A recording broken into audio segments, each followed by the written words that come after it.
Yo, yo, yo, yo, yo, what's up, all you burner stones and potheads? This is Weedman 420 with the Weedman 420 Chronicles. How are all you vipers doing out there? Mrs. Weedman. Mr. Weedman. How the hell are you? Fantastic. I love it. Hey, all you vipers out there in the world. How you're smoking some big fat doinks while you're listening to the show? Mrs. Weedman and I are about to get normal with an oldie but a goodie. Some green crack grown by our friend Big Earl. And Mrs. Weedman's going to light that up while I tell you a little bit about the strain. Green crack, a perennial favorite. Green crack is a sativa dominant hybrid that was bred by inbreeding skunk 1. Green crack is usually sativa dominant, but there's also a less popular indica heavy version of the strain. Green crack got its name from Snoop Dogg, though. It's also known as green kush or simple kush among smokers who prefer not to reference cocaine. This highly addictive strain is massively potent with top THC levels reaching above 24%, has a sativa indica ratio of 65 to 35. The high is decidedly cerebral, with a big mood boost and a jolt of energy. Oh boy, I need that. The strain spurs creativity and helps patients get things done. It's most effective in treating anxiety and depression along with ADHD, PTSD, and migraines. Green crack has a sweet flavor with tropical and citrus notes. These buds are dense and tight. Dry mouth occurs frequently, with dry eyes, dizziness, paranoia happens less often. It's most common in the Pacific Northwest, California, Arizona, and Colorado, but it can be found almost anywhere else with relative ease. It's one of the most popular strains on the traditional market for this reason. The effects: creativity, focus, happy, relief symptoms of anxiety, bipolar disorder, chronic pain, depression, fatigue, loss of appetite, migraines, PTSD, and stress. The flavors are citrus, fruity, pine, and sweet, and then the aromas are citrus, earthy, mango, and sweet. And this is green crack given to us by Big Earl. Thanks, Big Earl, for throwing to the cause. Been wanting to have a caregiver, home grower, give me some green crack. I think, did our friend Maddie G give us some green crack one time too? I feel like we've had it before. Mm-hmm. Yeah. It's tasty. It's been a while since I've had it. Yeah. Oh, that smells We're nice. going to have cotton mouth. Get ready. Don't worry, I'm good. I got plenty of water and plenty of my favorite hoppy refresher. Mm. Me too. I don't have hoppy refresher. No, you drink water. You want more? No, but you're going to tell us a little bit about 8 Decades. 8 Decades is our lifestyle brand, cannabis lifestyle brand. 8 decades of cannabis prohibition. We don't want there to be a 9th. So we developed a product line for cannabis consumers to focus on stomping the stigma. Don't stash your stuff, display it, put it out, use it, and high quality goods that are sustainable because you buy them once and you don't need to buy them again. So check us out at 8decades.com, EIGHT, decades.com, and you will also find links to the podcast there. You'll find a bio about us, and you'll also see swag for the Weedman 420 Chronicles podcast. Yeah, 8decades.com. Everybody go check it out. And we have a new partner, too. We like to give a shout out to Galaxy Dispensary in Richton Park, Illinois. I'd like to thank Jared and the team there for taking care of 8 Decades and bringing us on board there. Their display of our stuff looks great. So if you're ever in Richton Park, Illinois, check out Galaxy Dispensary. They also have their own cannabis line, too, called Galaxy Labs, and grow some good weed. We smoked on the show. I think they sponsored our 420 episode by throwing us some flowers. So thank you, Jared and team at Galaxy Dispensary in Richmond Park. We appreciate the partnership. Yes, we do. Yep. I had a good weekend. Yeah. Why did I have a good weekend? Because it was your birthday. Happy birthday, Mr. Weedman. Yes, we had family over on Sunday. Mrs. Weedman and I went exploring on Saturday and had some fun. And then Friday, we made pizzas at home, our own pizzas. And we had a nice, relaxing weekend, as we call it, the Weedman Palooza. And it was 3 days of just family, love, food, lots of food. Mrs. Weedman made my favorite oatmeal dried blueberry cookies. Oh my God. How many did I eat? I probably ate like 25 cookies in like 3 days. Yeah. They're my favorite. You make a lot of good cookies. Your Italian rainbow cookie is my second favorite you make, but the oatmeal blueberry They're really good. Cookie is just chewy oatmeal cookies. And just phenomenal. And when I was just sitting there, I think I'd eat like 4 or 5 at a time. I couldn't stop eating them. And Mrs. Weedman was like, "It's your birthday. Just go ahead and eat them all. Eat the whole thing." So it was I like thank the family for coming out and all the folks out there that wished. Some people know it was my birthday, and I like to thank everybody out there that wished me a happy birthday. I appreciate y'all out there. Thank you so much. And yeah, 53 never looked so good. That's right. I still got a lot of energy for 53. I love it. Funny article. Are you saying that about yourself? Huh? What am I That's saying? pretty. What am I saying? You said 53 never looked so good. I gotta say I look good. If I don't, what am I gonna say? I look ugly? I don't look good? Yeah, you look good. Yeah, thanks. See? I look good. But I should say 53 looks good. On me. Whatever, Mr. Weedman. Whatever. I sent you an article. This was pretty funny. It's about chimpanzees. They have a new trend. Yeah, they do. They have a very new trend. I think I might start here. I might No. start this trend here. Why not? Jeez. I'm not saying walk around like have pants on, have it sticking out of your pants. Chimpanzees, though, have a new trend they're starting. It's actually this one tribe of chimpanzees that are now doing this all across their tribe. They are sticking grass in their butts and walking around flaunting it like it's something special. So in Zambia, a group of chimpanzees is getting attention for its bizarre, hilarious, and habit. They started decorating themselves with blades of grass.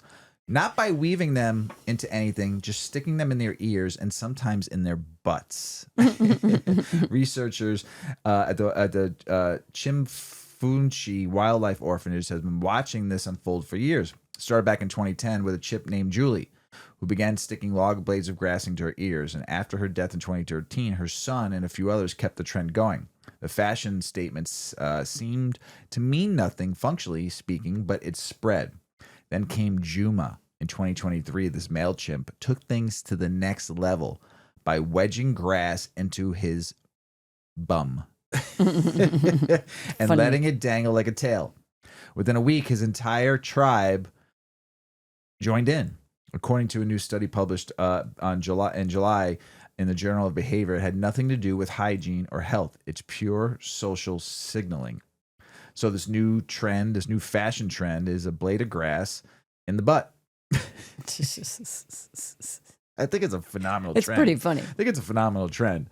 In captivity, they have more free time than in the wild, said Edwin van Leeuwen, one of the researchers. They don't stay as alert or spend as much time searching for food, which means more time for apparently rear end accessorizing.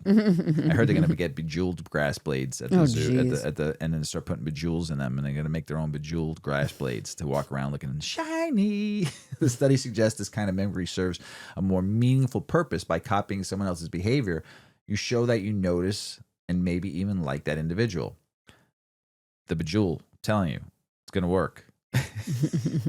So it might help strengthen social bonds and create a sense of belonging within the group, just like it does humans. So humans are starting to I guess, going to start putting blades of grass and walking around town. Fashion Nobody statement. would see them. They'd be stuck under their pants. Big surprise for the first time you meet somebody. This isn't the first time chimps have been caught behaving in ways that feel eerily familiar. Earlier this year, a separate study documented wild chimps in Guinea-Bissau drinking fermented African breadfruit with about 0.61% alcohol content. The apes took turns sipping from the fruit, a possible sign of early bonding rituals centered around sharing food and maybe even a buzz. For humans, we know drinking alcohol leads to a release of dopamine and endorphins, says ecologist Anna Baud. Feeling of happiness and relaxation follow. The chimps may not have been tipsy, but they were certainly social. It's easy to forget how close we are to chimps. And so I have a feeling this trend might come over to the human side of things. No, it's not. Why would humans put blades of grass in their butthole? Something to do. Did you see, though, that the chimps also eat like fermented fruit? Yes. And it's kind of boozy. Yeah, and, that's what I was just talking about. Yeah, like, this, yeah. What was it? So they say it's like social behaviors Yes. and the, mimicking. The fermented African breadfruit. Breadfruit. It's 0.61%. Did you say that alcohol. already? Yeah, I think I did. Already baked? I was in a zone. Nice. Yeah, I I love was just spacing out, staring at your shirt. I like to thank Midwest Terps for the shirt. Thank you. I love when people give me T-shirts. Mm-hmm. I never really looked at it. It's As long as colorful. I've looked at it just now. It's a good shirt. Got the little Navy Pier, Yeah. Midway Yeah, Airport. it's nice. I think you got some Sears Tower going on there. I do. Yep. Maybe That's good. this looks like the John the Hancock. Sears Tower, right? Mhm. Yeah, yeah. We still call it the Sears Tower Yeah, we do. in Chicago. I think even though most even though Chicagoans it's called do. Willits Tower. We still hear Not Willits. What's it called? Willis. Oh, Willis. Willits is bourbon. Bourbon, JD Willett. But we call it still here in the Sears Tower. It'll always be the Sears Tower. So There could be arguments about that, I guess. Yeah.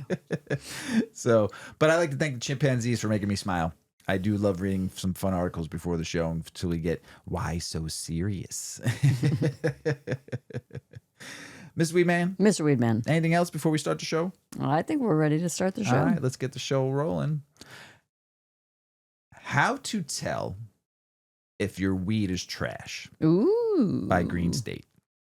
What's good, fam? We're dropping the lowdown on how to spot that trash weed you don't get left coughing and disappointed.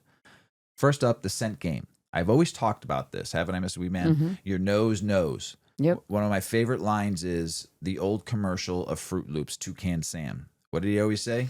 Follow your nose, it always knows. I've preached this since I started the show and always said your nose can tell. Why? Because you breathe and you have your olfactory glands that where you taste through your nose. So when you smell flower, great flower, when I was grinding the green crack, you could just smell that air, that just the fragrance of some limonene, some pinene, and you just like, whoa, and it lights you up. The smell of cannabis flower really, really can, just not even smoking it, just smelling the terpenes can give you different effects. And that's why I always say your nose knows what cannabis you would like to try or smoke and what's good for your body. So when it comes to quality, the nose knows, says Cannabis Pro Caleb Chen, a certified ganjier and a Buddhist critic. If your bag stinks like Yankee Candle, super perfumed, headache inducing, that's a red flag right there. Could be spray terp situation where artificial terpenes mask flavor but pack more risk than a dusty brownie. And if it smells musty or like hay, mold or pure curing, get rid of it immediately. A weak scent doesn't kill you, but you probably won't get much of a lift either. Next, looking at the goods. Good buds flex vibrant greens or purples, but if you peep brownish hues, that's old or oxidized weed. Still smokable, but the potency is toast. Crack open the nug, seeds and stems galore. That's bottom shelf, fam. And if you see moldy fuzz in the middle, white, gray, or brown, or black dots that scream bugs, you're dicey without testing, especially in the black market. If you want to get micro, grab a jeweler's loop.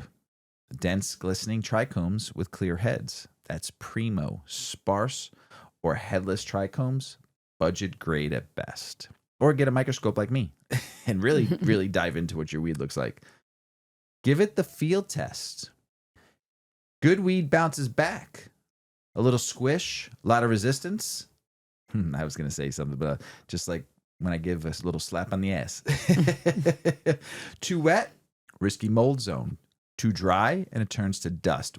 Oh my God. Let's say this, back in early med days here in Illinois, like let's say like 2016, 2017, maybe even 2018, you would grind weed up and it was like powder. Oh my gosh. You'd be like, what the hell is this? You know, that was just like dusty.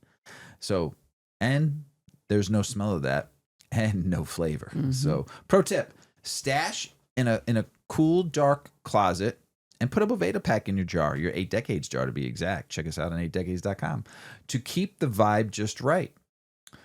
Let's talk some risk. Smoking trash ain't just lame. It can ruin your vibe. Harsh smoke, gnarly flavor, bad burn, weak high, and worst case, moldy bud can hit your lungs, make you puke, or wreck your respiratory system, especially if your immune game is weak. Let's sum up the Chronicle style. You have quality check, good weed vibe, bad weed red flag. Smell on the quality check, natural terpene aroma, not too perfumey, right? The bad weed red flag, hay musty, overly fruity, spray terps, weak, no smell.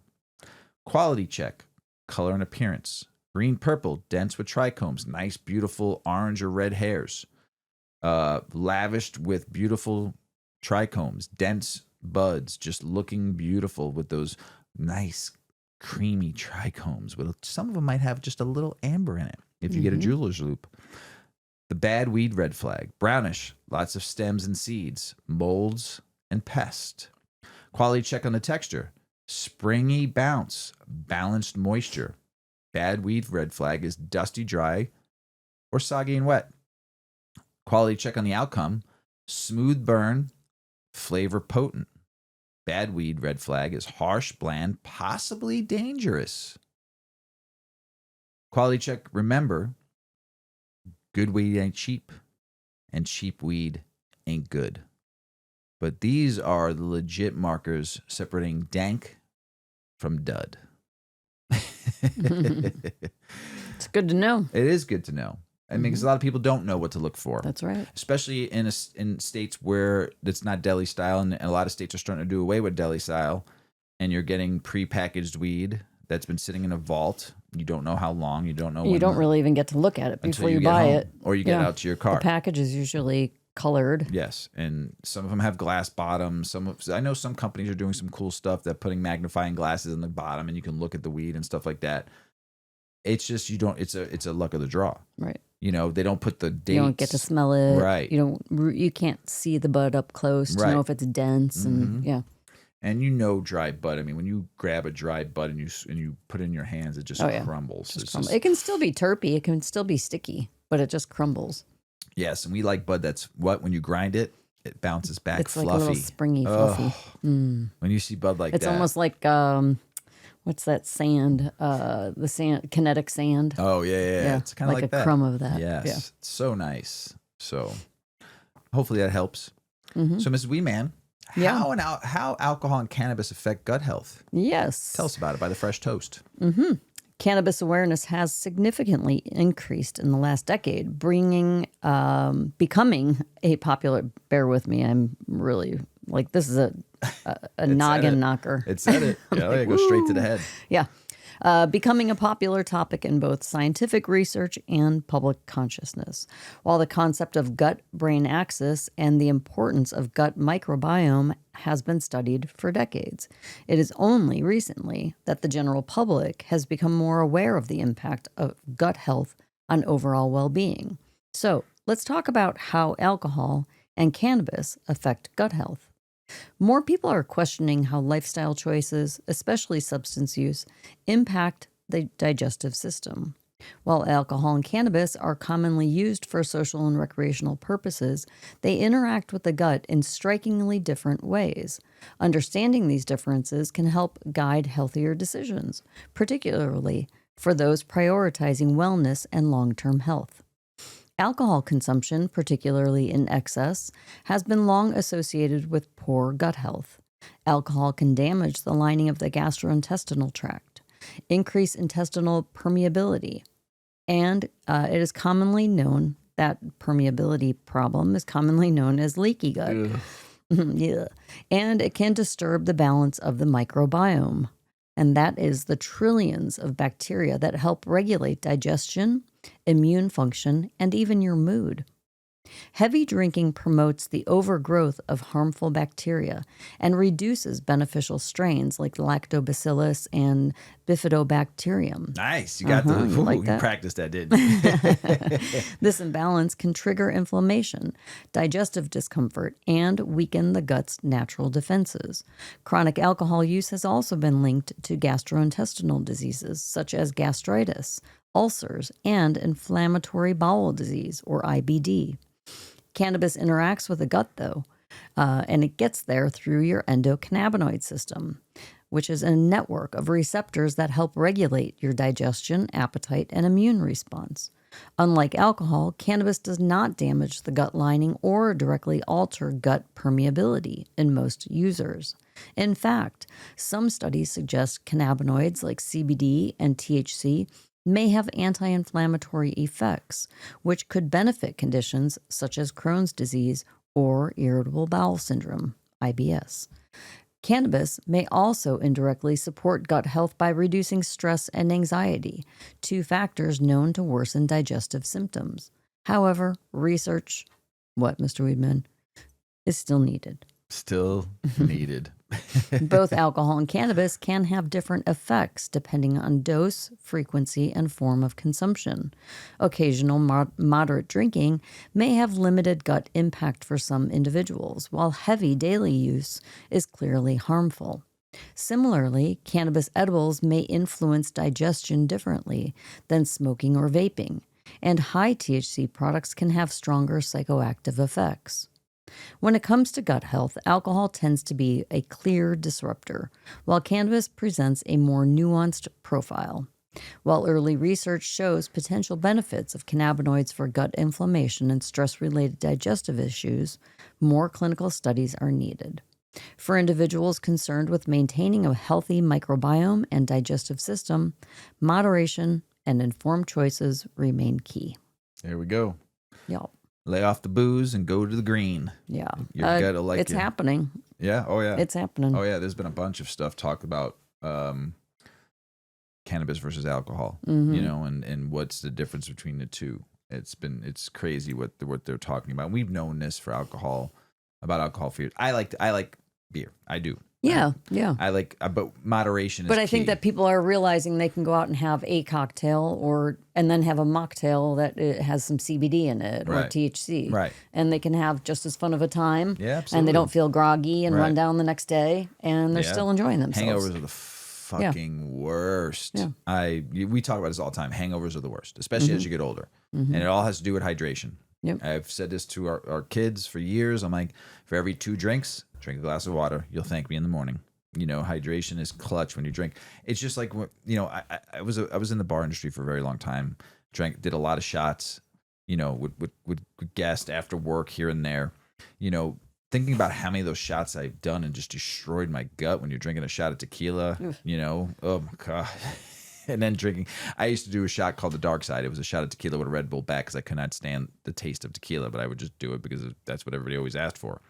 And it was called the Dark Side, so I would do a Red Bull back and it would just take the taste away. But just now think about it. I'm drinking a shot of tequila, which is bad for your gut, God. and I'm putting it an And energy follow drink it with just total that garbage. just gives you gut rot too. Yeah. So leaky gut also. So you're just destroying your innards and your bacteria. It's just a can of and chemicals. Oh God, just to think about that, it just makes me gross. So gross. So I don't drink much heavy liquor anymore. Very rare. I still like a beer or two here and there. I just love a good beer, a good Pilsner, crisp, clean, light, refreshing with a good cannabis. Beautiful. On a Saturday night with Mrs Weedman. Perfect. out in the yard. Nothing better. So I am not an expert on growing.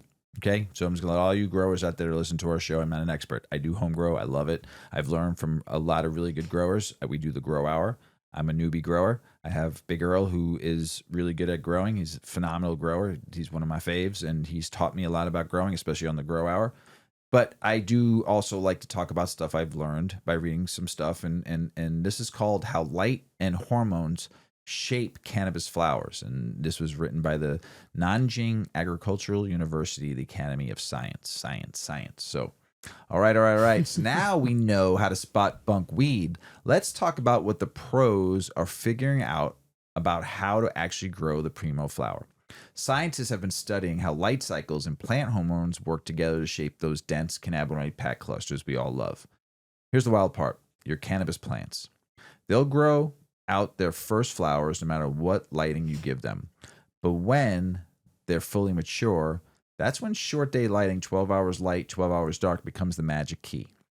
Keep the short day cycle going, and you get tight, chunky inflorescences with more of the good stuff. Mess with the light schedule, and the plant starts spacing those flowers out, stretching stems and losing potency.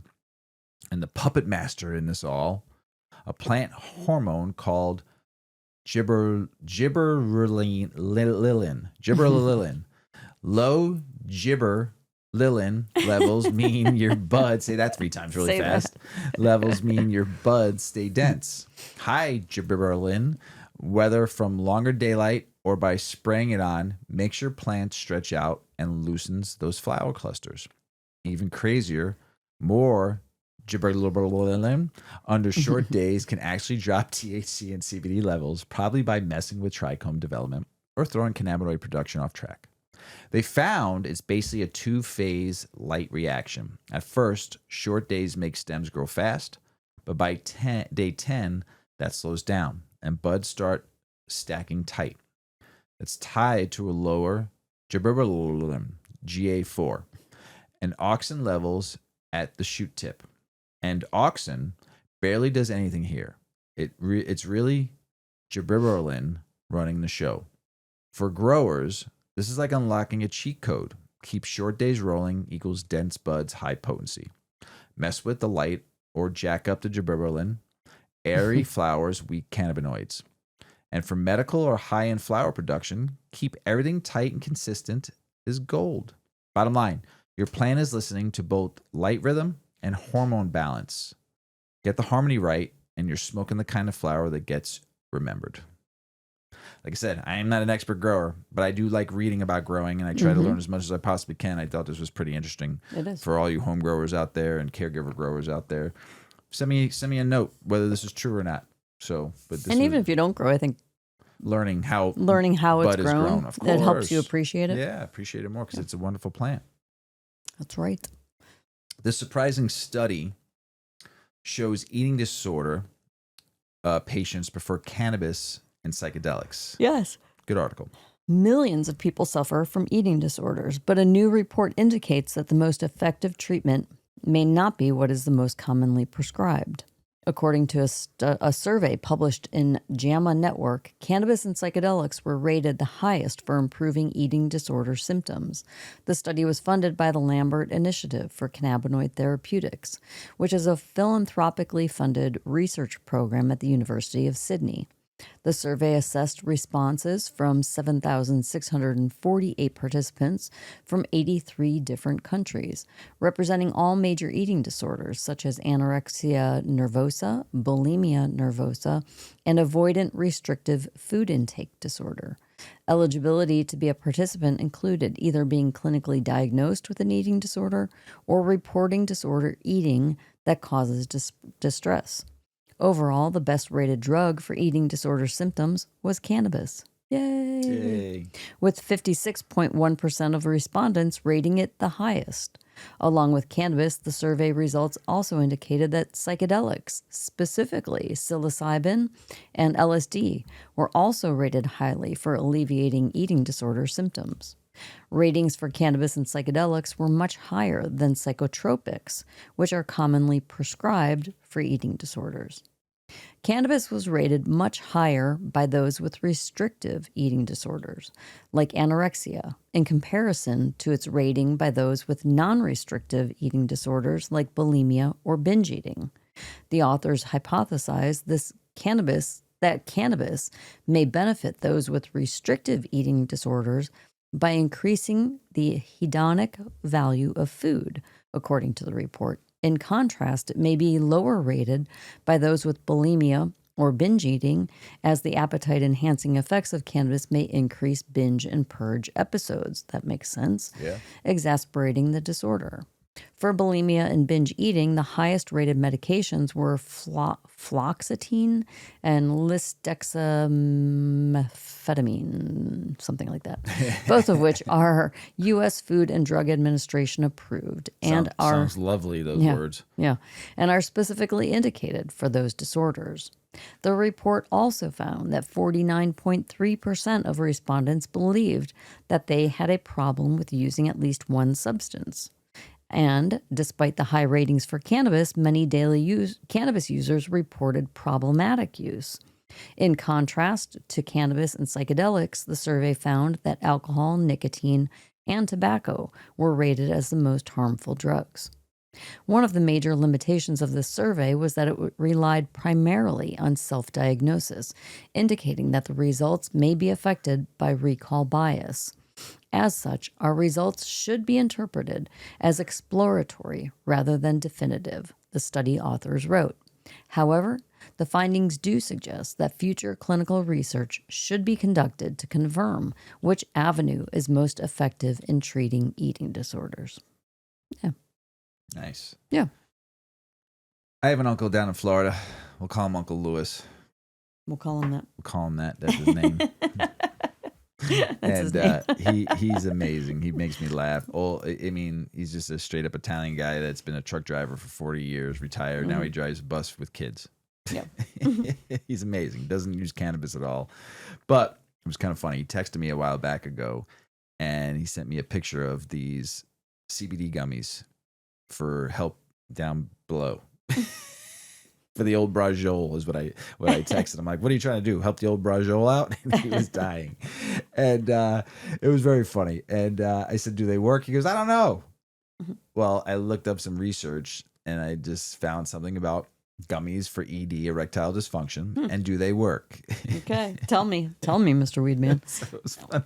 So, but I got to go back to my uncle. Uncle He's Louis. just, yeah, it's just really funny because we were just going back and forth on this, and I'm like, well, why do you use it? Do you have ED and do you have problems? He's like, well, I'm getting a little older now. I think he's like in his 70s. Like, I'm getting a little older now, and I just want to keep up. So I was laughing. So I don't even know if they work though yet. I never asked him since that conversation. So oh shit. He will not use cannabis, but he will use CBD for the old Brajol. That's funny. Oh shit. So now listen up, you stoners. After breaking down the light of hormone-shaped primo flower, we're shifting gears here. Believe it or not, gummies are stepping out of the candy aisle and into, yeah, you heard it, the bedroom game. That's right. We're talking ED gummies, from CBD to prescription grade and everything in between. So what's the truth behind these bite-sized boosters? CBD gummies. Chill vibes, shaky science. First up, CBD gummies. They are the most popular because, well, they're easy to grab and promise that mellow anxiety vibe. Some say they help ease performance jitters by calming that. Oh, there's that word again. The Abdullah obligata. We had a listener make fun of me on that. He goes, "You had me dying because you couldn't pronounce that word." So if you're listening again, I fucked it up again just for you in your brain. But real talk, that there's zero solid proof they improve blood flow downstairs. Anxiety relief? Question. Maybe. Erection improvement? Slim chance. In fact, chronic cannabis users might be 4 times more likely to struggle with ED, according to some studies. CBD gummies might chill you out, but don't bank on them to get you up to do the job. There's some old school hustling out there, though, that people, there's been the old snake oil salesman for a very long time. So next we got some herbal players. Maca root, horny goat weed, ginseng, L-arginine, Tangata, Ali. You know the drill. These are sold as enhancers of libido and stamina. But medical pros are skeptical.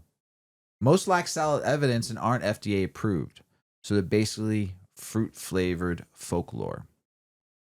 Now there's prescription erectile dysfunction, junction gummies. The real deal. Now here's where things get a little interesting. The Daily Rise gummies from Roe, we're talking a 7 milligram of Tadalafil, the same active beauty in Cialis, wrapped up into a fruit chew. Why is this a game changer? Take one daily and bam! The medicine builds up in your system. You're ready for action 24/7. No timing, no stress, just vibe ready. Studies say effects start within 2 to 5 days, and it lasts long. Side effects, yeah, there are some. Funny. You like that? I even stretched my arm out too for the visual effect. I saw it come out the other side of your computer. Side effects, yeah, there are some. Stuffy nose, headache, flushing, dizziness, muscle aches. Nothing lethal, but noteworthy. One user even shared waking up with the epic morning wood and feeling like he was 16 again. Spontaneous sparks, short of refractory periods, all with negligible planning. But wait, that was from some vitamin? No, this is from a prescription. Oh. Yes, it's a prescription. But it's not cannabis. No. No, they're saying that CBD doesn't work. It just doesn't do it. The herbal stuff is kind of snake oil salesman. Yeah. But I've heard different from people. You know, just I think it all depends on the body. Same thing with CBD. I'm a believer placebo? Could you get placebo? I'm sure. A placebo boner. Before I go into like the differences here, like a little summary. I am a true believer that THC works for ED. I don't have erectile dysfunction junction, but I'm just saying I know it works. I do. Well, yeah. So I know it helps. Not just to relax the body. It works. Just letting you all know. I don't know what strains I've taken to do it, but it does work. I have to make sure, maybe take a note so I can mention, this strain helped out. Is a definite helper. Yeah. Oh yeah, definite upper. So this one is the one. This is the one. So the gummy type CBD gummies, what do they do? Ease anxiety, not proven for blood flow. The real talk though, chill vibe only, may not help ED. More studies need to be done. The herbal gummies, they do libido boosting claims, but there's not a lot of evidence. And then the real talk is mostly anecdotal, non-FDA. Buyers, you got to try it, see if it works for you. If it doesn't, you got snake oiled, So, and then there's the prescription gummies, the real tadalafil, daily use, spontaneous ED. They're potent, effective with some side effects. So here's my final spark. In this gummy jungle, and it is a gummy jungle, there is a lot of gummies out there in the world that are infused. There's also a lot of good candy gummies out there that we like to eat. So, but don't get lost in the hype. CBD and herbals, cool for vibes, but sketchy for results. Prescription gummies like Daily Rise, that's they're saying is it works. Clinical, consistent, and sexy and ready. Just remember, side effects and doctors' talk are part of the package. There is the hard facts, everybody. This is the hard facts. That was dedicated to my Uncle Lewis, by the way. Thanks for letting me share the story. You like being happy? Yes. Yeah. I would say. You like being happy most of the time? Yeah. Would you rather be happy or sad? Oh, come on, really? There's a science, though, behind cannabis and happiness. Yes. Tell us about it, Ms. Weedman. According to the 2024 World Happiness Report, about 42% of adults globally describe themselves as very happy. I'm surprised at that. I mean, I guess in the big picture, that's what I'm saying. Yeah. Like, that's kind of a lot. At first, I thought that's kind of low. You would hope that more people are happy, but this is very happy. Very happy. 42%. I don't personally know anybody that walks around like the most happy person in the world, right? So 42% is pretty good. I think so. Good. I think it could be better. I'd love to walk around saying I'm very happy. Yeah. You're a happy I'm person. happy. You're happy. Yeah. You're a happy person. Thanks. I mean, we all get sad now and then. We all maybe get a little here and there of depression. Some people might get down on their luck but whatever. But if you try to live a happy life, good things will follow. That's right.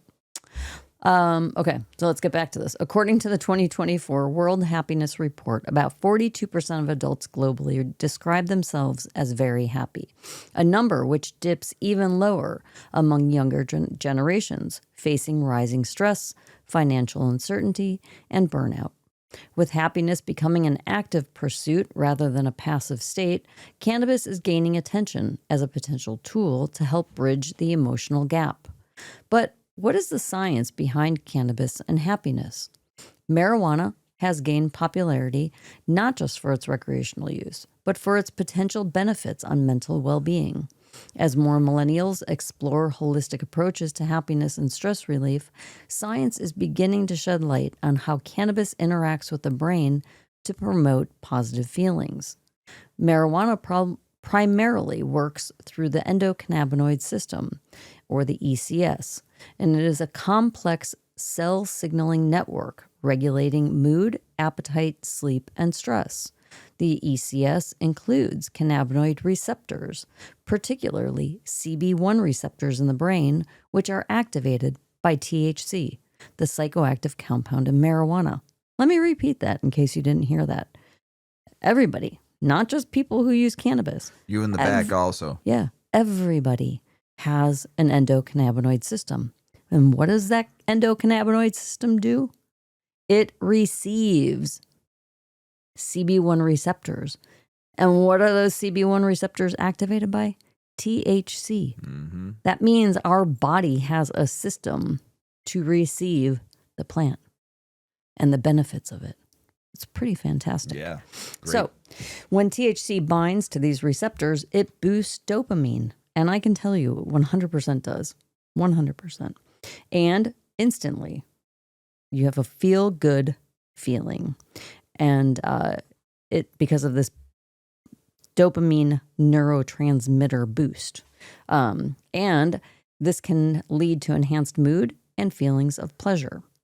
According to a 2022 report by the National Institute on Drug Abuse, moderate use of marijuana may produce short-term euphoria, increased sociability, and a sense of relaxation. These effects can mimic the kind of mood elevation people associate with happiness. Mental health is a growing concern among millennials, with nearly 60% reporting feelings of stress or anxiety, according to the Mental Health America. And studies suggest marijuana may help ease symptoms of anxiety and depression when used responsibly. A study published by the Journal of Affective Disorders found cannabis use was associated with a significant reduction in self-reported levels of depression, anxiety, and stress in real time, particularly among individuals who use strains high in CBD and low in THC. Another report from the Substance Abuse and Mental Health Services Administration noted that while marijuana is not a cure for mental illness, certain components, like CBD, show promise in supporting emotional balance without the psychoactive high. It's important to note, marijuana isn't a magical solution. The key is moderation and mindful use. A 2023 meta-analysis highlighted that while occasional use may enhance short-term mood, chronic or heavy use could blunt the brain's natural dopamine production over time, potentially impacting long-term happiness. When used as part of a balanced wellness routine, including exercise, sleep, mindfulness, and social connection, cannabis can complement efforts to boost emotional well-being. For those navigating fast-paced, digitally saturated lives, marijuana may offer a scientifically backed way to slow down and reset if used intentionally. While more long-term studies are needed, early research shows cannabis can be a valuable tool in the mental wellness toolkit. Oh, yeah. Happiness isn't a one-size-fits-all, but for some, cannabis could be part of that equation. There we go. It is for me. It is for me. Want to light that joint up before we go I do. into political state Funny and you business say news? that. Because this debacle I'm going to talk about here while we're smoking this joint is absolutely just a bunch of nonsense. So I was down in the basement Monday. It is Tuesday now, August 12th, 2025 at 9:51 p.m. I was in the basement working, and next thing I hear President Trump's voice on the TV talking about what, Mrs. Weedman? Marijuana. Marijuana on one, marijuana on two. And all of a sudden, I run upstairs, and I'm like, is he going to talk about rescheduling? Is he talking about this? What is he going to talk about? Well, he talked about it being good for medical and bad for kids. No, I hear some really good things from the medical people that it's good. It's good. It's good medicine. But, as far as the other stuff goes, I hear bad things. Bad things. I'm so glad you took that over. Like, what the fuck? Who told you the bad things? And I'm shaking my head going, you got Where are you seeing the bad things? Show me all the crime that's happening in the states where we have billions of dollars of tax revenue from cannabis, which means billions of dollars of weed are in people's bodies all over these states where it's legal. And tell me the upheaval that's happening, and tell me about the psychosis that's happening, and tell me about what else could it be? They've all gone mad, and there's orgies, and there's craziness. Oh, and they're gonna try to intravenously shoot it up. What else could they claim that they were gonna do with weed? just get stupid. Yeah, we all get lazy. You're all dumb going to get stoners lazy and stupid. Everyone's just sitting around now. in their basements playing video games and just smoking more weed. Come on. I do that Come though, on. by the way. But I'm not. We already know we're not lazy stoners. There's no such thing. We've talked about this before. They're just lazy people. Just lazy people. So, get right this minute. So while we were listening, he said that in like 2 weeks he was going to make a decision on what they were going to do to move forward, rescheduling it to Schedule 3, and then the banking reform and whatever, all that other stuff. So we got about 2 more weeks. We'll Everything's see. 2 weeks. We'll see. Everything's 2 weeks. 2 He weeks. heard 2 weeks, bad 2 weeks. things. Yeah, bad things. All the other stuff, bad things. But so what I did was there was so much stuff that came out though between last week going into yesterday with the talks on the TV set. So I took a bunch of articles that I read and I kind of like combined them into like sort of short and sweet of some of the things that were talked about from last week's episode all the way to yesterday. To we're recording now today. So, fam, here we go. We're keeping the vibe rolling. We're diving into some political soil where cannabis reform is stirring under the Trump era. Let's spark it up and ride through the latest. So Trump is in the spotlight again, this time telling donors he's going to look at marijuana, specifically rescheduling it under federal law. His chief of staff has collected agency reports that now sit on her desk, ready for review. It's like a slow inhale before a big exhale. Sources say Trump's weighing a Schedule 1 to Schedule 3 shift, a move that would cut down penalties and juice the industry with tax perks and interstate trade chances. Stocks went through the fucking roof on Monday. As soon as he mentioned rescheduling it in 2 weeks, I watched stocks jump up from like 20% to 40% in a matter of like 2 hours. It was insane. And all the way, and today too. Stocks are just going right back up where they were. They're not at COVID levels at all, cannabis stocks. I mean, but they've gone up. It was like, holy shit. So behind closed doors, though, insiders like the CEO of Scott's Miracle Grow says Trump has privately committed multiple times to rescheduling.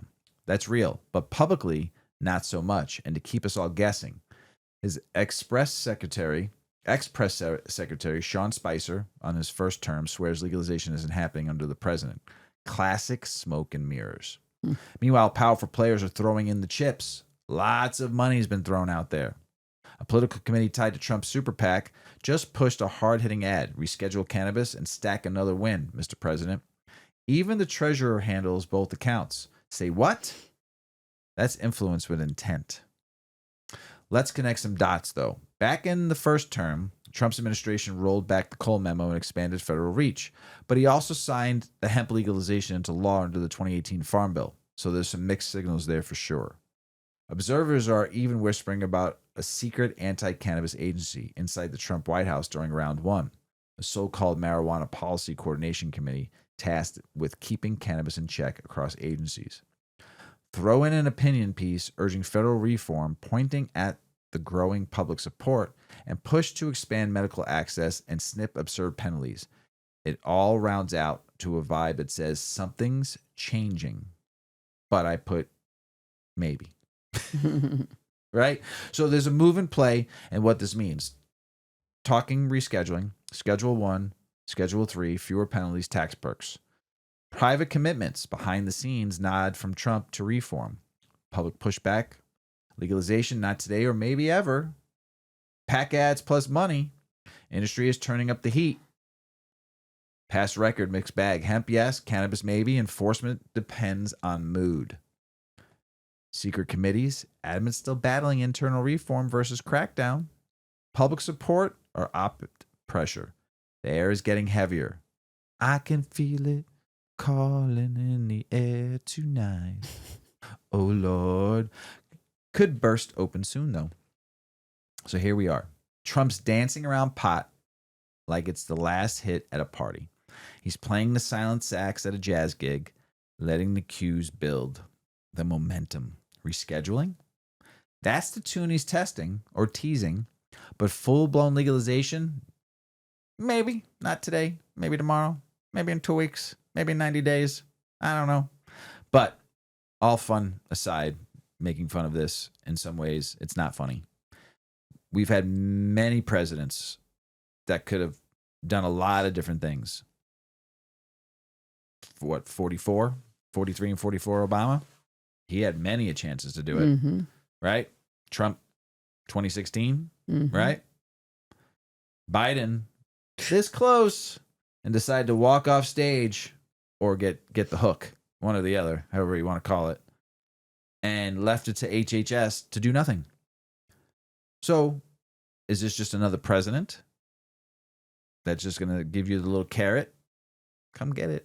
I got you. And then all of a sudden, wait another 2 more weeks, another 2 more weeks, another 2 more weeks, and then he's gone. And then whoever's next, who knows? Hopefully not. Hopefully not. Hopefully he changes it. We'll see. Just get it. Just listen. I don't know who's filling your ear with all the Hopefully bad they stuff. just But Trump, legalize you it. like to read and you like to do research and you like to talk to people. Talk to the researchers. Talk to the people that use cannabis. Find out how long it's really been scrutinized and stigmatized, and how many people, 30 million people, have gone to jail in this country for just garbage, and there's still 40,000 nonviolent cannabis prisoners. Talk to the Last Prisoner Project. Talk to some of the G's and the ocean-grown folks that have been doing this for 20, 30, 40 years that are still around. Go visit farms and talk to how much this produces jobs. You're a job guy. All you care about is the money that the country's bringing in. Talk to the people that own the companies, which I know you have, because I know people have sat and paid millions of dollars to sit with you at your events. Some of these cannabis companies have donated. Start visiting the bud tenders. Start visiting these dispensaries and find out how well they need these jobs. Well, and he's a businessman. Right. Look at the business. Look at the employment almost 500,000 that people this are employed. business. And if regulation loosened up and legalities became positive for the consumer, imagine how many more jobs and how much more cannabis would be sold if taxes weren't insane, if you could just walk into a store like you walk into a liquor store, or anywhere where you have to buy something that you have to show an ID. Like, why can't it just be that simple? And here's the thing. He doesn't drink or do drugs. He doesn't drink or do drugs. That's fine. What I'm getting at here is alcohol is one of the biggest killers in this country and in the world today. And it's completely legal. We just talked about how it kills your gut. The only we talk about restriction people is falling age. apart. It falls families apart. It kills people. It does DUIs. It does so much, and still it's legalized, and still you let it go. Proof after proof after proof about how terrible it is. Yep. Same thing. Kills people. Yep. It's addictive. More people than weed. Yep. Addictive. Right. Weed's not addictive. Right. Put it into the Alcohol, Tobacco Commission, Alcohol, Tobacco, Marijuana Commission. Put it into that. Let them govern it. Deschedule it. Do it right.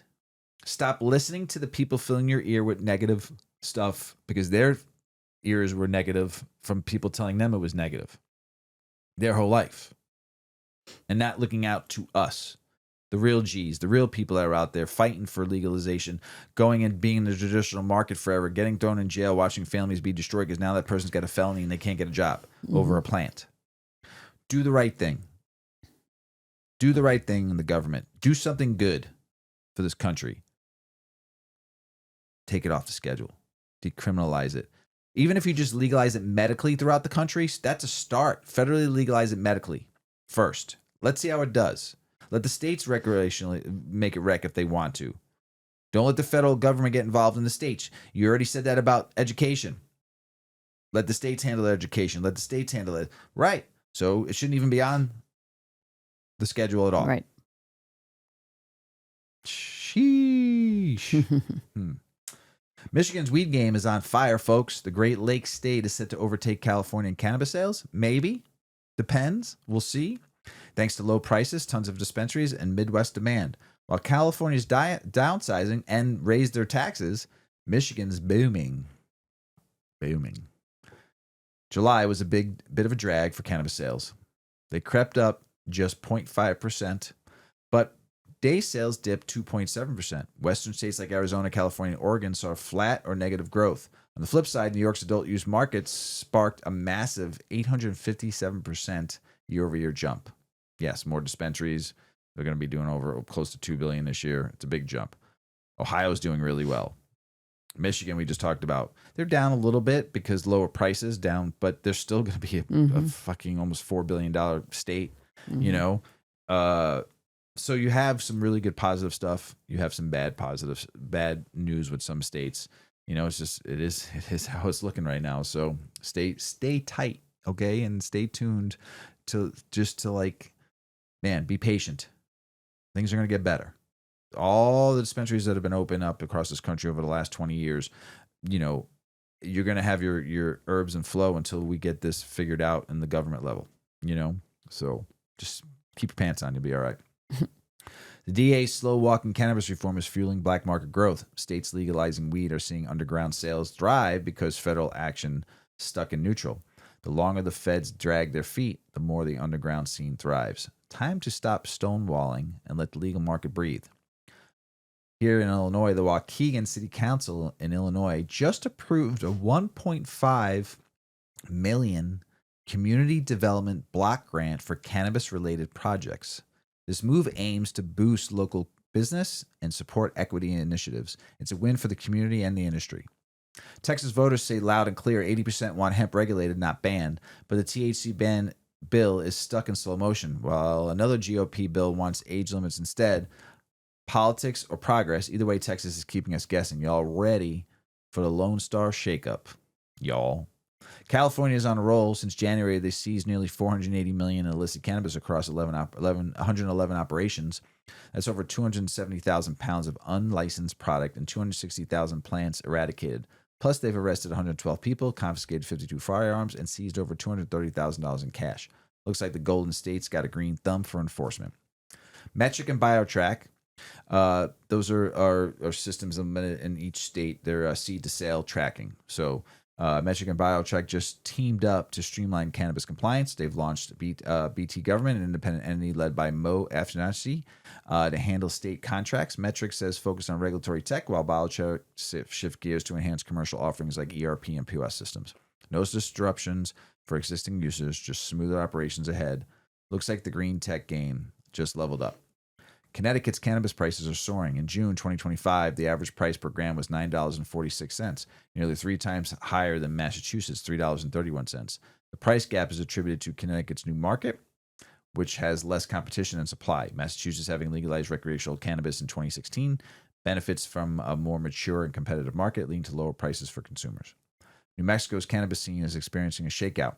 Since adult-use cannabis sales began in April 2022, about one-third of licensed weed companies have stopped reporting sales. While the state's overall cannabis revenue continues to grow, the market saturation has led to increased competition and challenges for smaller operators. Looks like the only strongest are thriving in the land of enchantment. Nebraska's Medical Cannabis Commission is feeling the heat. Frustrations are boiling over as they seek creative solutions due to lack of state funding. With no authority to set or collect fees and no funding to hire staff or inspectors, crafting formal rules and regulations have been difficult. They're working hard to build new industry reform from the ground up. Of course, Nebraska, your governor and your lieutenant governor does not want this happening. They are not going to hire people. They're not going to give you budgets. This is going to be stalemated until the people rise up. Nebraskans, rise up for your cannabis use. Rise up because your votes matter. And your fucking governor and your lieutenant governor and some of those, whoever else is in office, do not want it. So they are doing whatever they can to slow this down. You might be 2-3 years in, just like Alabama. Roll Tide. Ohio's cannabis market is celebrating its first anniversary with over $702 million in sales, but the journey hasn't been without bumps. Local bans and regulatory hurdles have slowed progress. Despite these challenges, Ohio model shows promise for national adoption. With continued adjustments, it should set the standard for other states. Looks like the Buckeye State's green rush is just getting started. Now, over to you, Mrs. Weedman. Yes. All right. We've got some more political, state, and business news. America can't get enough fruit. Well, berry-flavored gummies, that is. They dominate the cannabis edibles market, accounting for nearly $186 million in sales over the past 90 days. Jeez. With flavors like strawberry, raspberry, and blueberry, it's clear that berry is the go-to choice for cannabis consumers. They forgot one. Peach. Nope, that's not a berry. The snozberries taste like snozberries. I said peach.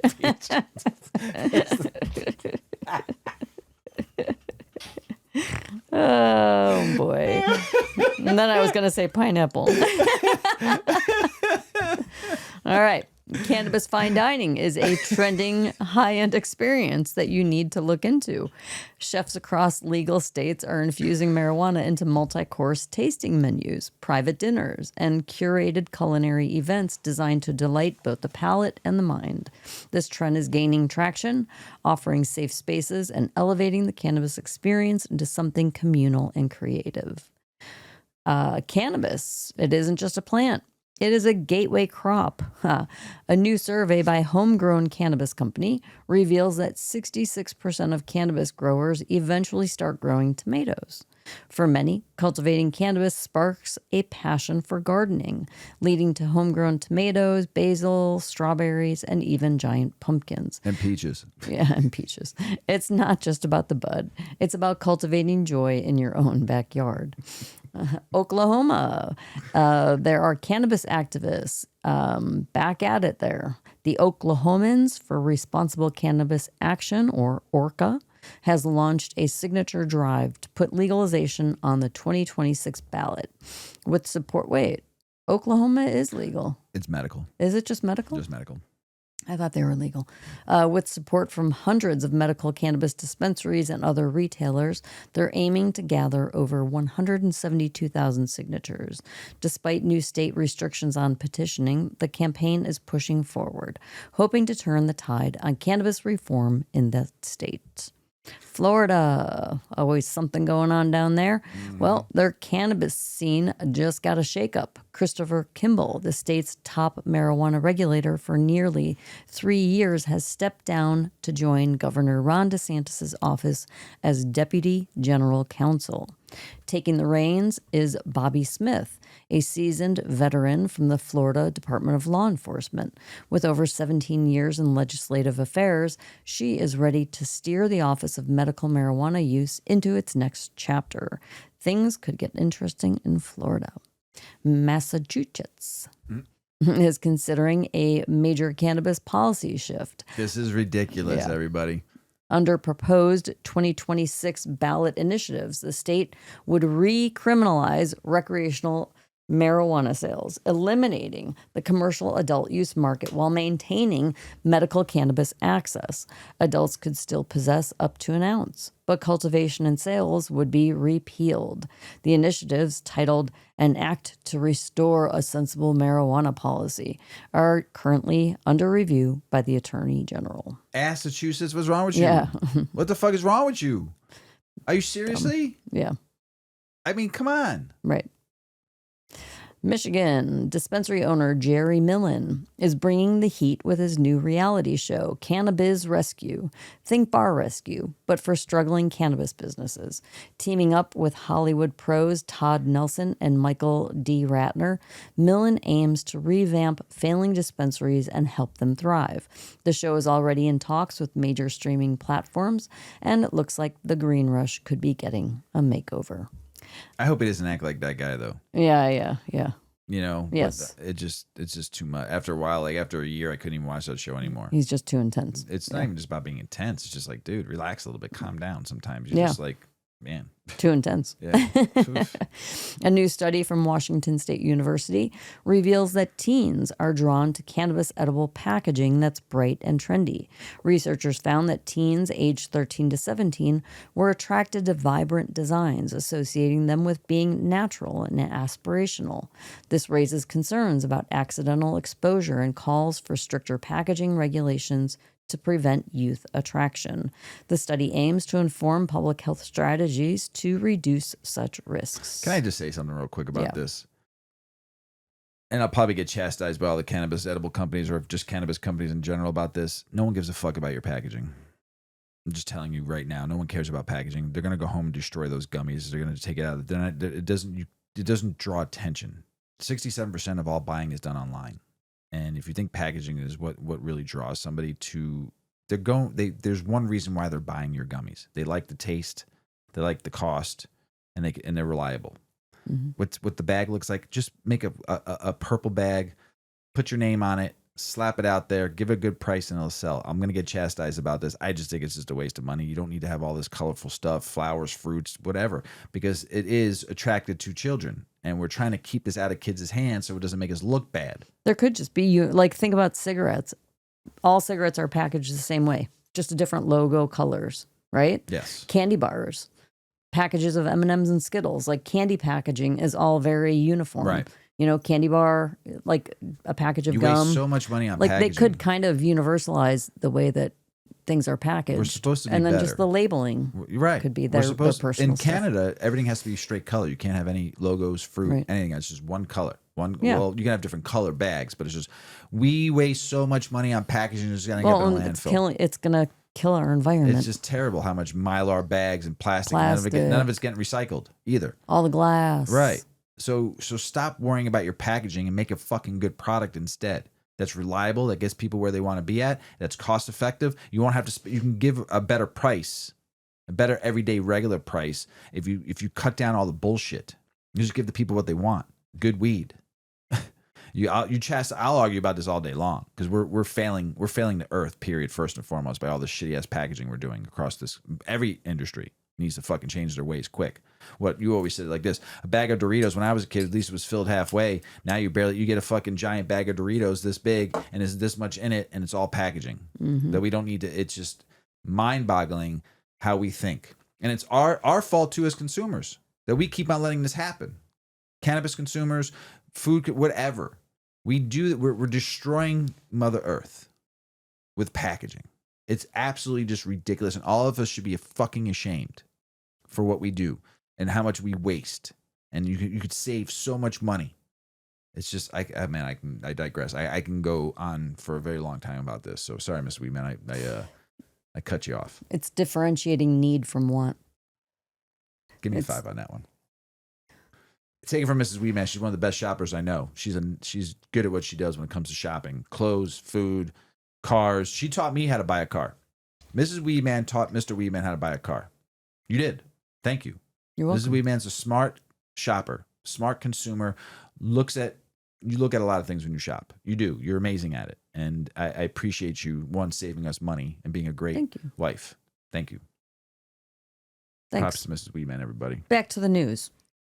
Nebraska, their hemp feed journey hit a milestone, but the road is still bumpy.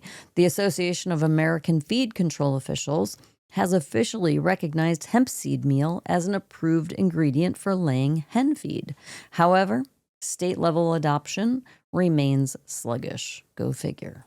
Some states are delaying approvals until the publication is publicly available in print for a full year, citing bureaucratic hurdles. So, despite approval, regulatory delays still stall access. Washington, their cannabis market is facing a downturn. This is a big downturn. In the first quarter of 2025, sales totaled $277 million. But guess what? That is a significant drop from the $1.47 billion peak in 2021. In their first quarter, $1.47 billion. Crazy. And they're down to 277. What happened? There's a lot of things that happened, right? Experts attribute this decline to oversupply and price volatility, with some producers growing 2 to 3 times more cannabis than retailers can sell. Waste. Yes. Despite this, edibles, especially gummies, are showing resilience, with sales up 3.2% year over year. They also have the highest tax in the whole entire country. Washington? Yes. Really? Over 40%. Oh. Tax. It's just a standard. That's interesting because they don't have retail tax on. They do on cannabis. 47. I think it's like almost 47%. You can't see so good. No. Well, my glasses are in the way. Almost 47. Don't burn your nose. Oh, like I said, it's a crazy high number. It's like I think it's over 40%. And I wouldn't buy. I'd grow my own. totally. I'd find a friend that grows. Yeah, I'll take another of that. Thank you. All right, moving on here. Virgin Atlantic is not serving cannabis-infused sodas on its flights. Sorry, hang on. I took a huge hit. I didn't get a chance to get rid of it. Despite claims from Drippy, a cannabis beverage company. Drippy is they're tricky, drippy, these people.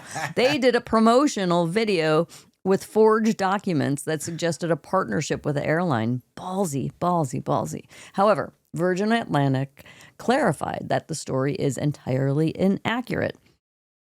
And they have no partnership with the brand. Drippy responded, stating that they had been purposely vague just for fun.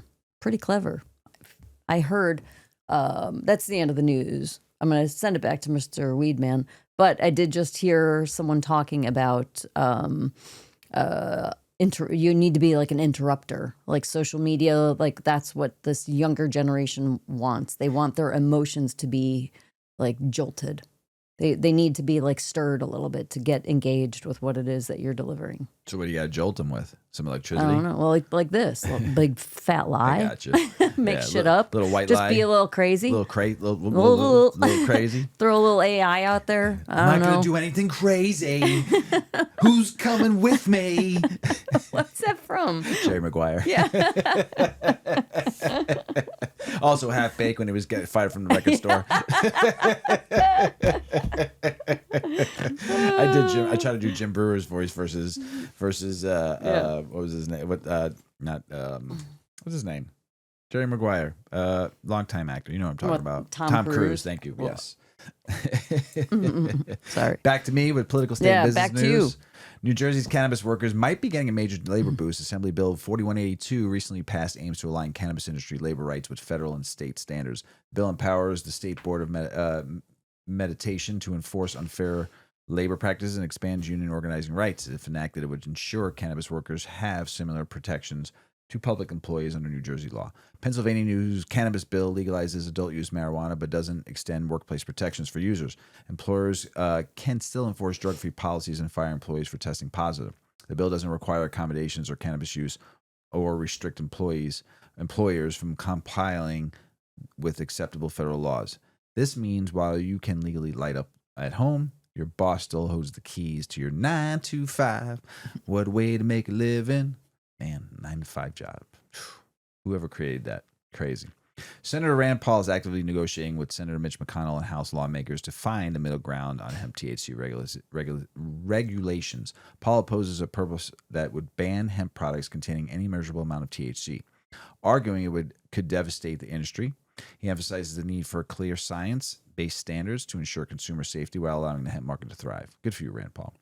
Illinois medical cannabis patients feel sidelined as the industry grows. A recent letter to the Chicago Sun-Times highlights the need for more inclusive policies. The state's cannabis market has explained, but some patients report challenges accessing products and services. Advocates urge lawmakers to prioritize patients' needs to ensure equitable access and support for all users. Okay, when we went recreational in 2020, every dispensary that had med had to have a med side and a rec side. Then COVID hit and that all ended. And the laws never went back to where it was. The state really could care less about med, to be honest with you, because there's no tax revenue in it. When you're going to make close to $500 million again in tax revenue, that's all they care about. Unfortunately, us medical patients like myself, the reason why I have my med card is so I can home grow and grow my own medicine.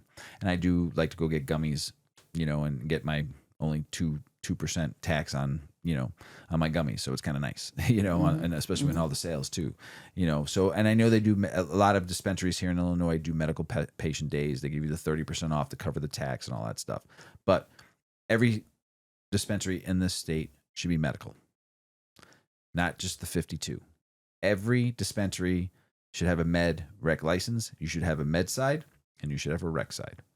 For lines. It doesn't have to be separated by a wall or anything like that, but you should direct med to med, and you should and med should be well taken care of. Bartenders should be well trained and diverse for their medical needs, and you should have a patient registry. So when they come in, they can give you, this is why I want to start just a straight med. I'm giving people my ideas. I'm sorry, Mrs. Weedman, but ideas are free. So the med side of things, you should have a patient registry. Right? With working with a clinical physician in-house or your own physician that knows you use medical cannabis and help get you your card and what your ailment is and what strains, whether it be if you can't smoke flower or you can't use any kind of, you need only ingestibles or tinctures and stuff like that. But you should be able to find the strains that are good for your ailment, and they match you up to that, and it's all in your records there at that, so you don't have to go all over the place. This is what a good medical store should do for the medical patients. We need to take care of people like this because they need it as medicine, not for recreational use. And we're losing medical patients because they feel that they're getting left out, and they're just becoming rec patients, and they just go in and you don't know what you're getting. I just don't think they really understand how to approach it as medicine unless someone guides them. So it's kind of crucial in a medical dispensary to have like extra knowledge. Oh, I missed the old medical days here yeah, in Illinois. of When I cannabis. got my medical card, and we used to go to the Herbal Medical Center over on Western Ogden, there was couches. People would come and sit with you. They'd go through what you need, go through the list. They had little handhelds, and they would work with you, and they knew you by name when you came in. They learned your strains that you need for your ailment. It was an amazing experience versus today where you're just headed in and out. Yeah, the bud tenders are 67. knowledgeable and they try to great. help, but Yeah. they don't But have it's just not the same. Right. It's not the same. High, they high. help you out. There's questions being asked, but when you have 67% of all buying is done online, it's just you get them into the line where they pick up their stuff and they leave. And they're gone. They're in and out Right. in 5 minutes. It's just crazy, so my dream is to open up a small little medical dispensary, have my patients, clients take great care of them, have a doctor on staff once a month to sign up patients and all this kind of fun stuff, and make it exciting again, and make medical exciting again and happy, right? So cannabis prices are dropping even as prices are up for goods are going up. Dispensaries are seeing lower cost on flower and concentrates thanks to increased supply and market competition. Consumers are benefiting from better deals, but some producers are feeling the squeeze. It's a high-stake game of supply and demand, also profits and margins. Looks like the green rush just got a little greener. Texas District Attorney Sarah Stronger sparked controversy by live streaming herself smoking cannabis on TikTok to protest proposed THC ban. She purchased the marijuana legally in New Mexico and brought it back to Texas. Stronger faces potential federal charges for transporting marijuana across state lines, which could result in over 5 years in prison. Her bold move challenges the state's stance on cannabis legalization. Good for you. But you should have smoked it in New Mexico and did the video there. And that's in Texas. See what I could do in New Mexico, which I can't do in your state? Minnesota is pioneering a new approach to cannabis retail. 13 cities, including Elk Grove, Anoka, and Grand Rapids, are exploring municipality-owned dispensaries. No, becoming the second in the U.S. to consider government-run cannabis shops. First was Pennsylvania when they were trying to go recreational. Inspired by the state's successful municipal liquor stores. Okay, these cities aim to control sales, ensure compliance, and reinvest profits locally. Elk River's proposed Cannabound store could open as early as next year. No, we don't want state-run anything. An Alabama judge dismissed a lawsuit from parents seeking to force the state to establish a medical cannabis patient registry. Circuit Judge James Anderson ruled that plaintiffs lack legal standing, stating only that state attorney general could compel such actions. Alabama Medical Cannabis Commission maintains the registry exists but remains inactive due to delaying its issuing necessary licenses. Normal's Facebook account was recently hacked, leading to a spam content being posted on their page. They've since regained control and are working to prevent future breaches. In the meantime, they advise supporters to be cautious of any suspicious links or messages from their account. Stay safe online, folks. It's a jungle out there in the digital world. The Trump administration is urging the Supreme Court to uphold the federal ban of marijuana users owning firearms. The Department of Justice argues that the prohibition aligns with historical precedents of disarming dangerous individuals. We're so dangerous. We're all so dangerous. This is what I want to do when I smoke weed. I want to go play with my gun and go shoot it crazy. up. Yeah. Oh my gosh. This move comes amid conflicting lower court rulings and ongoing debates over Second Amendment rights and cannabis use. The court is expected to review the case in September. A United Airlines flight from San Francisco to Cancun was delayed nearly 4 hours after a passenger smoked marijuana in the first-class lavatory. The pilot refused to fly, citing concerns over potential exposure to secondhand smoke and the risk of failing a drug test.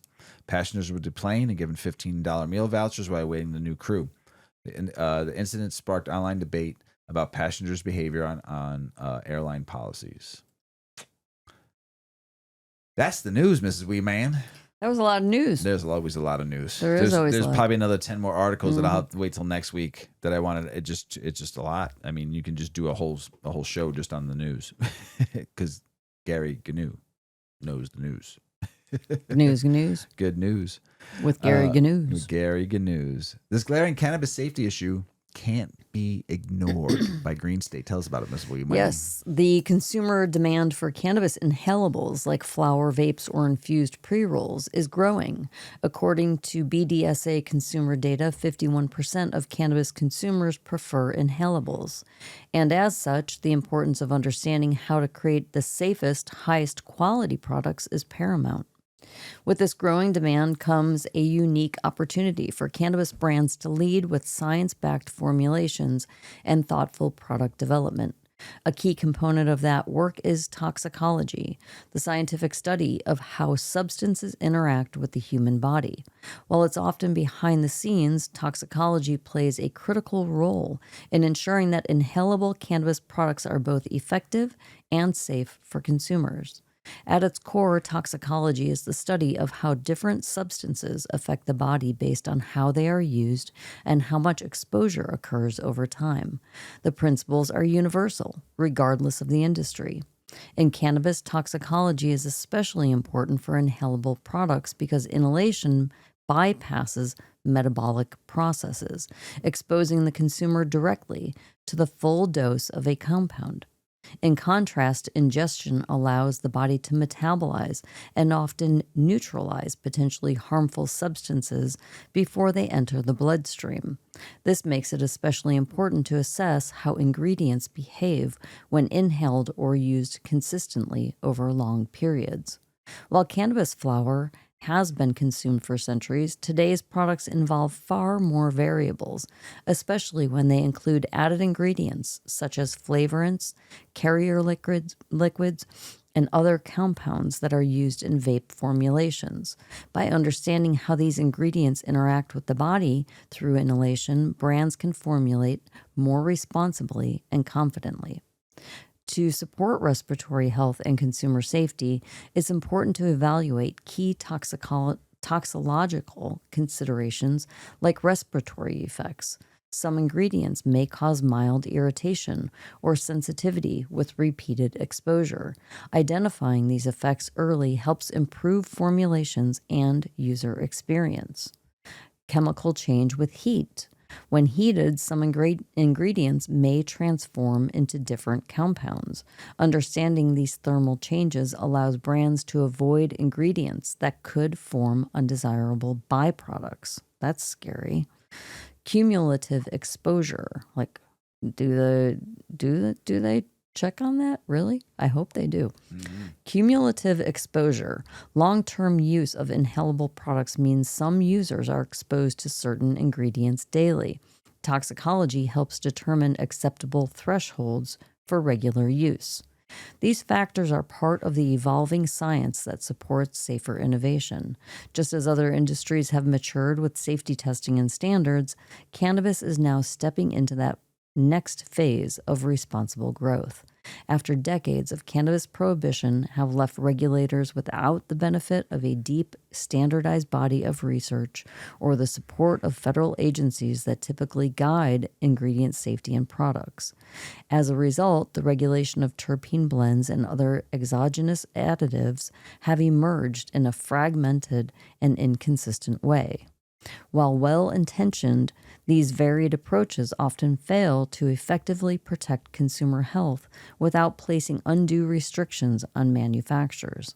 A more effective path forward would require all ingredient additives to meet standardized, science-based safety frameworks, striking a necessary balance between public health and the continued innovation and growth of the cannabis industry. Those frameworks haven't existed until now. To address gaps in safety data and regulation, a collaborative team of scientists from both industry and academia developed a science-based safety framework for inhalable cannabis products. Yay! I'm surprised that that's just happening now, though. Yeah, right. What about the past years of people just consuming stuff? What was in it? This foundational work informed the creation of 2 ASTM International safety standards, which now serve as critical tools to help manufacturers, regulators, and operators evaluate ingredient safety with scientific rigor. The ASTM Standard 1 refers to data collection and applicability. This standard walks users through existing scientific data on individual ingredients. Since cannabis consumers are often long-term users, data reflecting chronic exposure is key. And the ASTM Standard 2 is a toxicological risk assessment. Once applicable data is selected, this second standard guides toxicological calculations. This process includes estimating daily exposure, applying uncertainty or safety factors, and taking a conservative approach to risk mitigation. The resulting limit reflects a threshold under which the compound is expected to pose negligible risk, even with daily use over many years. By adopting these standards, cannabis brands can make informed decisions based on real data rather than assumptions or incomplete regulatory direction. This may take time and require investment, but the benefits are significant. Well, we shouldn't be given access to these products until these standards are in place. Should What have do you been think? standard a long time ago. Like, that's kind of freaky. People are just inhaling away on like these vapes, and we have no like long term. We have no long term like idea what it's We doing started to reading bodies. about the acetate and the pine they used to add and all that stuff back early on. You know, like 3 or 4 years ago, we were talking about all this stuff, and now like we were talking about all the bad stuff they were putting in these vapes, and now there's finally going to be some standards. Yeah, it's crazy. it is. What 4 years ago we were talking about this? 5 years ago. Nuts. Yep. So brands that take proactive steps today are positioning themselves as leaders in product safety and consumer trust. While no system is perfect, science-driven frameworks like those from ASTM offer a practical path forward, balancing innovation, regulation, and consumer safety. As the cannabis industry grows, so does the complexity of the challenges surrounding products. Toxicology isn't about fear, it's about foresight. It's a tool that empowers brands to innovate with confidence, knowing their products are formulated with care, intention, and scientific backing. By embracing evidence-based standards, cannabis companies can continue to bring exciting new products to market while reinforcing their commitment to quality and safety. Through rigorous frameworks like the ASTM standards, cannabis brands can ensure that their products are responsibly formulated for long-term use. The industry has an opportunity to lead by example, creating products that honor the plant's benefits while respecting science behind safe consumption. Inhalable safety may be invisible to the eye, but it is important, and that importance is crystal clear. I think that like that's way overdue. And if brands decide that they don't think it's important to have this credential of being like, I would like you see organic packaging, natural packaging, vegan, there may be little trademarks that go on packaging that say that it's ASTM 1 or ASTM 1 and 2 standard approved. Yeah. And those are going to be the leaders because people want the assurity. They want clean stuff. They want safe. No, they can smoke safe stuff. Yeah. It's just. So I think it's like get on board with it as soon as you can. We haven't used a. I think we hit a vape like here and there. So rare nowadays. Yeah. And I always have a scratchy throat the next day if I hit a vape. I always have. I don't like it. Once we learned about that, and we learned about the nickel leaching. Yep. We had said people should start moving over to the ceramic, so that it doesn't leach. The ceramic coil. The coil, yeah. But you can hardly ever find them. Very rare. But there are some companies that move that way. But it's so cheap buying the nickel coils. It's just, you can get them for like pennies and shit nowadays. It's just crazy. But yes, we need to. There's nothing bad. I'm not blasting vape at all. I have. So what I'm saying is, though, for us as consumers that use this product, we need safety. We need to make sure our products that we're using are safe and not killing us. And like I've always said, it's about profit and margins, not about us. It's all what it's about. That's every industry, though, not just the cannabis industry. I'm sorry. I would say about 80% of the people are about profit and margin. 20% of the people are about quality, care, love, and passion for the plant. That's just my opinion. Take it or leave it. International news. Cannabis Growth is taking its 7 Acres brand globally, launching in Australia with 2 high THC sativa strains, Ultra Jack and Jack Frost. These Canadian-grown favorites are now available in 10-gram flower formats for medical patients down under. The move complements Cannabis' existing Tweed and Spectrum Therapeutics offerings, expanding their medical cannabis portfolios in the Australian market. United States, baby. Just losing out. Panama's UN ambassador recently discussed the nation's cannabis history and policy in the United Nations. He highlighted Panama's long-standing cannabis cultivation at its evolving stance on legalization. The ambassador emphasized the importance of reevaluating international drug policies to align with contemporary perspectives on cannabis use and regulation. His remarks reflect Panama's nuanced approach to cannabis in the global arena. Mexico City has introduced new zonas de tolerancia cannabicia for public cannabis consumption, located in low-traffic areas like Plaza de Concepcion and Monumento.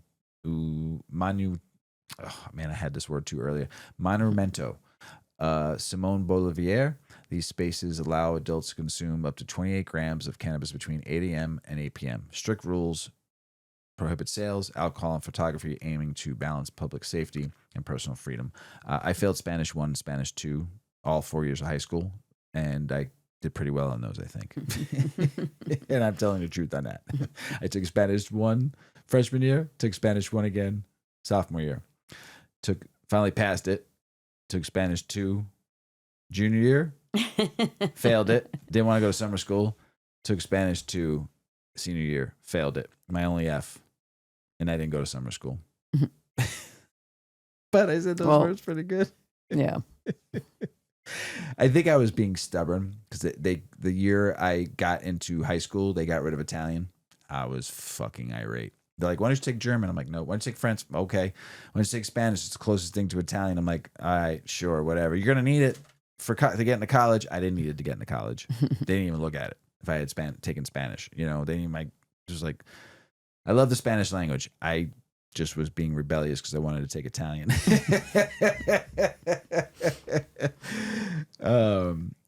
Canada's cannabis insurance landscaping is evolving. Ontario's recent policy change, allowing storefront windows to be uncovered, has led to improved visibility and decrease in break-ins, potentially lowering insurance claims. Additionally, the rise in cannabis exports is prompting insurers to develop global coverage solutions, addressing the complexities of international logistics and compliance. These developments signal a maturing industry adapting to new challenges. A recent study by the Moroccan researchers has found that local Beldia cannabis cultivator demonstrates superior chemical stability compared to exotic varieties grown in northern Morocco. The study, conducted over 3 consecutive growing seasons, revealed that Beldia exhibited consistent chemical composition, while exotic cultivars showed considerable vulnerability. This stability is attributed to the homogeneity of seeds produced and selected by local farmers. And that's international news, everybody. Ms. Weedman, going to close this out with some office culture and how cannabis use is reshaping it. Yes. Tell us about it. It's just like the days with my office. When I worked at the brewery, we would go out for a walk, like 4 or 5 of us, and smoke a joint and then go back to the office on our break. Well, the 3 martini lunch is gone, but gummies in the workplace? Gen Z says yes. Cannabis is no longer just an after-hours indulgence. In states and countries where it's legal, it's becoming a subtle and sometimes strategic part of office culture. From creative agencies to tech startups, many professionals are finding that cannabis fits into the modern conversation about work, wellness, and productivity. The shift isn't loud, but it's happening, and it's changing how we think about the 9 to 5. Millennials and Gen Z, now a dominant force in the workplace, grew up with cannabis less stigmatized than previous generations. For many, it's no different from a glass of wine after work. Except it's easier on calories and hangovers. A 2024 survey by Gallup found that nearly 30% of adults aged 25 to 40 use cannabis regularly, and more than half support recreational legalization nationwide. This generational comfort is spilling into the office. In progressive companies, from tech startups to creative agencies, cannabis is showing up in after-hours networking events, corporate retreats, and casual workplace conversations. In states where weed is legal, some professionals are replacing the 3 p.m. coffee with low-dose edibles. CBD tinctures, or microdosing THC to manage stress, enhance focus, or boost creativity. This isn't about coming to work high. Most employees draw a hard line there, but rather about using cannabis for productivity, wellness, and stress relief outside traditional work hours. For the declining remote workers, the integration is even more seamless. Without the constraints of a physical office, cannabis can be part of a personal work routine, just like caffeine or supplements, without affecting professional output. For human resource teams, cannabis in the workplace presents a unique challenge. THC can remain in the body long after its effects wear off, making drug tests unreliable indicators of impairment. Many employers in legal states have dropped cannabis from pre-employment screenings, while others are now rewriting laws into their handbooks to reflect the marijuana laws of each state. Forward-thinking HR, I can't even read. Forward-thinking, all of a sudden it's like, woo, my brain's not talking to my mouth the right way. Forward-thinking HR leaders are taking a wellness-first approach, emphasizing education, clear communication, and personal responsibility rather than blanket bans. As cannabis legalization continues, expect more cannabis-friendly professional networking, CBD-infused wellness programs, and corporate events that normalize responsible use. Every fucking trip I went on for the brewery I worked for. Oh, yeah. If there wasn't cannabis, you were in trouble. This evolution isn't just about weed. It's about how changing norms shape where, how, and why we work. Work plus weed plus modern life equals a topic that's not only clickable, but deeply tied to the future of workplace culture. The conversation has moved beyond should cannabis be allowed to how will cannabis change the way we work? And that's a shift worth watching. Love it. Fresh toast. Yeah. Love it. Love it. It's I mean, it was always that hidden thing, right? You want to go for a ride in the car for lunch? Yeah, right. Kind of thing, Gotta run to the gas station. I gotta go get right. I gotta go. I'm gonna take my break, but I'm gonna take it in my car. Yeah, and that's where your pipe was. Oh shoot! I dropped the joint in the ashtray. No! Don't drop the joint. Back. Don't drop the joint. You gonna light that up? I mean, yeah, I'm trying. Before we end the show, one last toke. Any last final stoner thoughts, Mrs. Weedman, before we go? After you light that joint up? I think I'll burn my nose if I try to light it in my mouth. Well, everybody, have a great week. I don't have much to say. My brain's not working so well. Well, it's working well, but you're just feeling good. Yeah, you're stoned. Big Earl, thanks for throwing to the cause with some of that green crack. Really nice. Got a couple next to that. We got a bunch of strains to smoke from him coming up too. So, Big Earl, thanks for throwing to the cause. Good stuff. Yes, good stuff. Get crack-a-lacking with that green crack. Everybody out there, go live some fucking life, will you? Go have some fun. Fuck the 9 to 5. Do it because you got to do it. Make that money and have some fun. Take some time for yourself. Go enjoy life. Be who you want to be. And go live. As Paulie always says, smoke smart. Puff, puffing away. Puff, puff, pass. Check out our cannabis lifestyle brand online at 8decades.com. Our custom smokes and accessories are perfect for your coffee table, bedroom nightstand, or kitchen counter. They're designed for you to show them off. The Canna community is also loving our hemp and cotton blend t-shirts, sweatshirts, scarves, and hats, finished off with our 8 Decades logo. We've got some awesome long-lasting goods that will be your favorite for years to come. 8 Decades, because a 9th decade of cannabis prohibition isn't acceptable.